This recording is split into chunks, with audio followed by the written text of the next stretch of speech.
नमस्कार लोक हो, आज आपण ऐकतो आहोत वटपौर्णिमेची कथा, सावित्री सत्यवानाची कथा। प्रसिद्ध तत्ववेत्ता अश्वपती हा भद्र देशाचा राजा होता।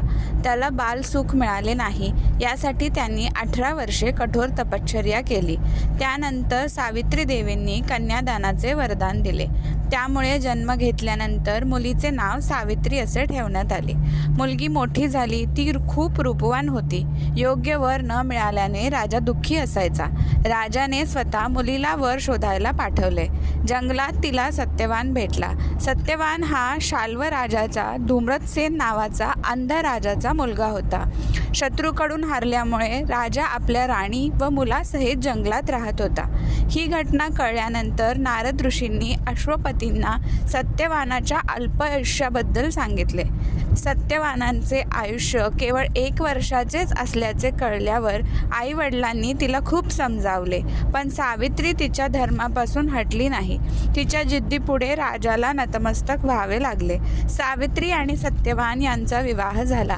सत्यवान अत्यंत सद्गुणी, धर्मनिष्ठ आणि बलवान होता। आई वडिलांची पूर्ण काळजी घेत असे। सावित्री राजवाडा सोडून जंगलातल्या झोपडीत आली होती।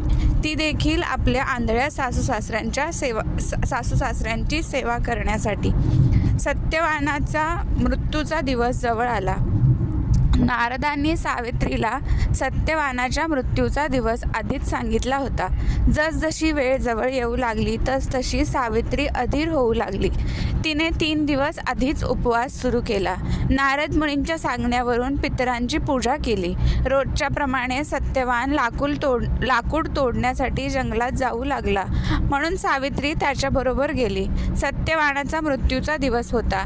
सत्यवान लाकूड तोडण्यासाठी झाडावर चढला, पण चक्कर आल्याने तो खाली पडला।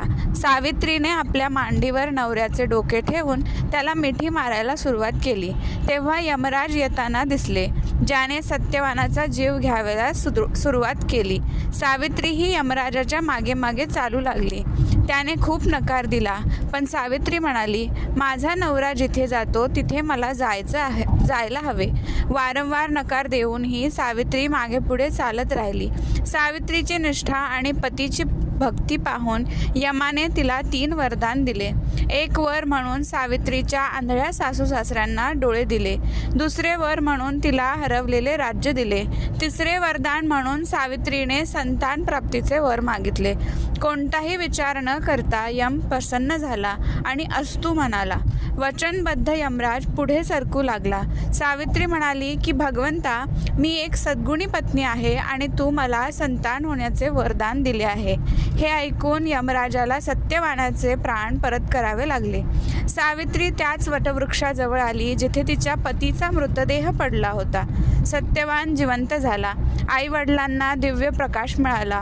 त्यांचे राज्यही परत आले। अशा प्रकारे सावित्री सत्यवान दीर्घकाळ राज्याचे सुख उपभोगत राहिले।